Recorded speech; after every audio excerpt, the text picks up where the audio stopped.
Step in the office. So I got about 100 extra swag bags. So if you want a 2022 Gig Worker Conference St. Louis swag bags, all kinds of cool stuff in here. Let me show you. Oh, a little sneak peek. Drop a comment with a bag emoji or I want a bag. I'm going to send 10 out this next coming up week. I'll pick 10 people at random on the live Sunday show. Welcome back. Let's straighten this up a little bit. There we go. We're about halfway through our day. It's 10:24. We started early today, did some ride share, made some good money. Not too bad. Now, listen. Plenty of things to talk about today, like always. Maybe I'm just making it up in my mind. I don't know. Thank you. We're over halfway to our goal of 1K for Feeding America. Appreciate you guys very, very much. We have 3 videos now tagged with the fundraiser for that. We're doing it for the entire month of November. All I'm asking is if you can donate $1. So for those of you that don't know about it, there'll be some kind of something to the right of this video or yesterday, the last 3 days videos. You can go check it out. Donate $1. I appreciate everybody that's donated. You guys can check the progress of that through the videos that you'll see every month that's tagged. It'll say the amount of the goal that we've reached. Okay. The last couple days we've talked a lot of bad things about Doordash. I'm gonna keep positive today. Entering the weekend. It's Friday. I don't work Saturdays. I don't work Sundays. Okay. The holiday season is here. It's here right now. Okay. Thanksgiving's coming. Christmas, Hanukkah, Ramadan's, King's Day, Kwanzaa, whatever you celebrate. It is coming. New Year's Eve. What's going to happen is these shop and pay orders, DoorDash is really starting to put a focus on beyond food delivery as far as fast food and restaurants. They're spending a lot of time on the grocery delivery, shop and pay, retail places like Macy's or Home Goods or whatever. We've seen it. This isn't new, but that trend's continuing. Consumers want everything delivered to them. So your red card, let me pull out my red card real quick. If you don't have this card, in my opinion, you're missing out on opportunities. You gotta have that.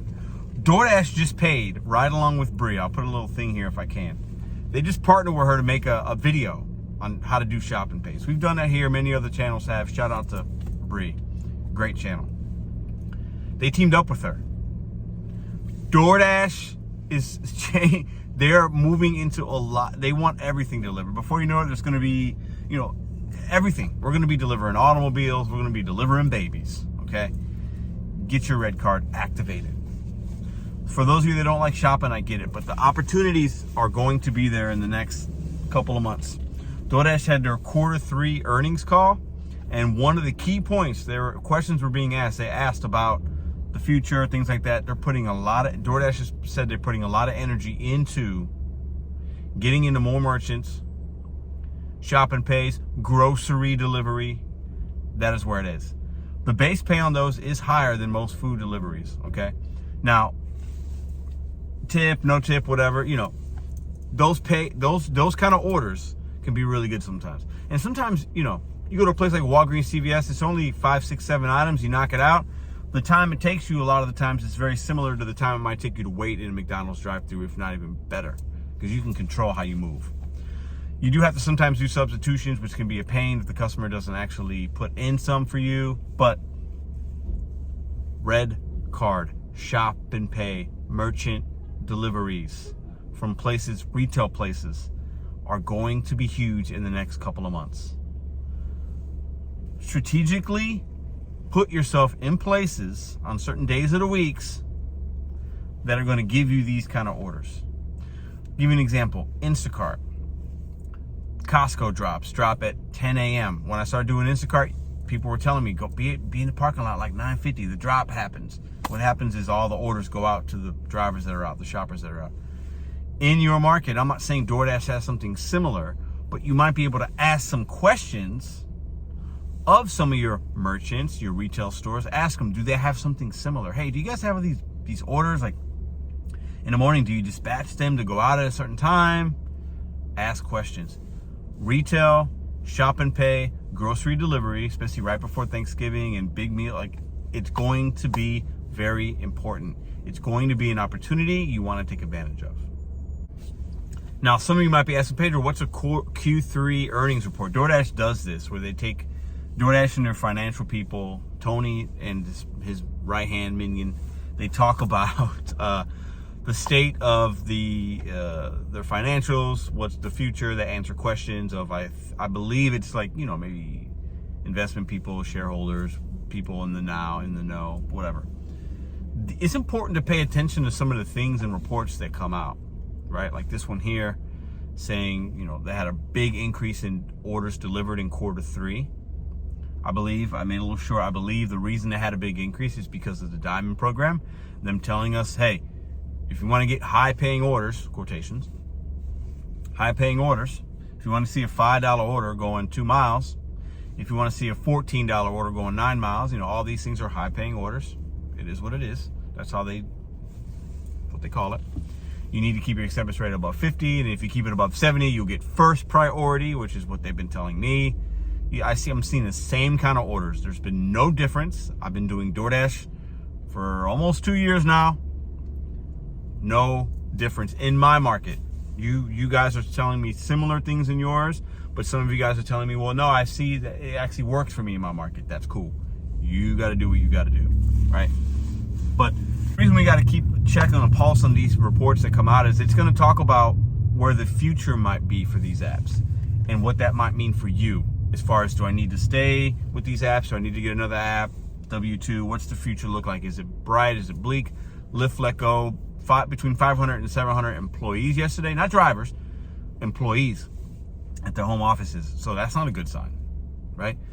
The gig economy, these companies, man, some are doing good, some are not doing good. Being knowledgeable about what is happening around us in the sector that we make money in is important. And people that can make good money in this, whatever sector you work in, whatever gig you work in, the more knowledge you have, the better off you're going to be. Don't mind me eating my lunch. Shop and pays. Thanks for the fundraising. Drop a comment, like I said in the beginning, if you want a swag bag. I'm going to be sending out 10. I'm going to pick 10 winners this week on a Sunday live show. Why not? I got 100 bags.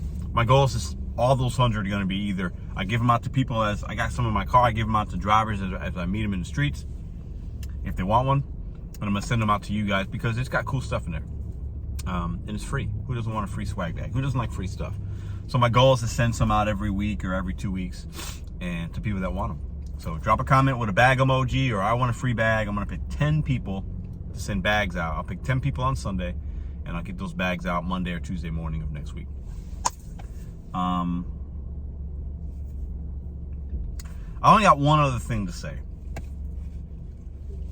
As a content creator, sometimes it's not easy. You put yourself out there, you make videos, you have an opinion, you give facts, you give information, you give your perspective on your reality and how you're doing gig work. I want to say this. These apps have mostly been positive for me. I keep saying it and I believe it. Most customers are fantastic. I got this. Hold on. What's going on here? Trash. I got this from yesterday. One of my last deliveries yesterday. I got this from a customer. Sends me a picture of a dog. Louis says, thank you. Like, just most people are great. The gig apps are mostly good. Use them as a stepping stone. Bet on yourself. My experience with the gig economy has been absolutely amazing. And while I come on here and complain and moan and bitch and cry and listen, that's because I am a human being. I'm flawed. I'm very passionate about things. The things that I spend a lot of time doing, which is gig economy, even though I'm doing it less, which is my plan, I spend a lot of time doing videos and content creation, watching other videos. And I see good things. I see really bad things. I'm a passionate dude, and I'm never afraid to share my opinion, but sometimes it's tough. Sometimes it's tough. So to all the content creators that are watching this, keep doing you. Don't worry about the outsiders. Don't worry about people's opinions. Worry about the people that are close to you, that you respect and honor. Worry about your family, your friends, Everybody else can have an opinion. And most of the time, the opinions that might get you feeling some type of way are the people that don't even ever show their face on YouTube, don't have a channel, and it is what it is. But also remember, take constructive criticism. That's extremely important. That's what I got today. I'm going to work for about another 3-4 hours, and I'll be done for the day. I'm going to start my weekend.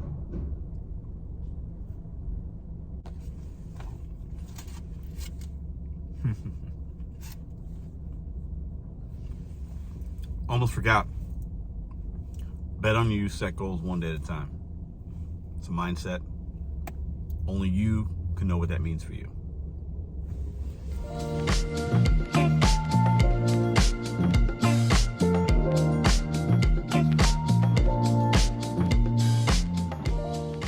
If you like this video or others, check out this one here. Consider hitting subscribe. Let me know what you think in the comments.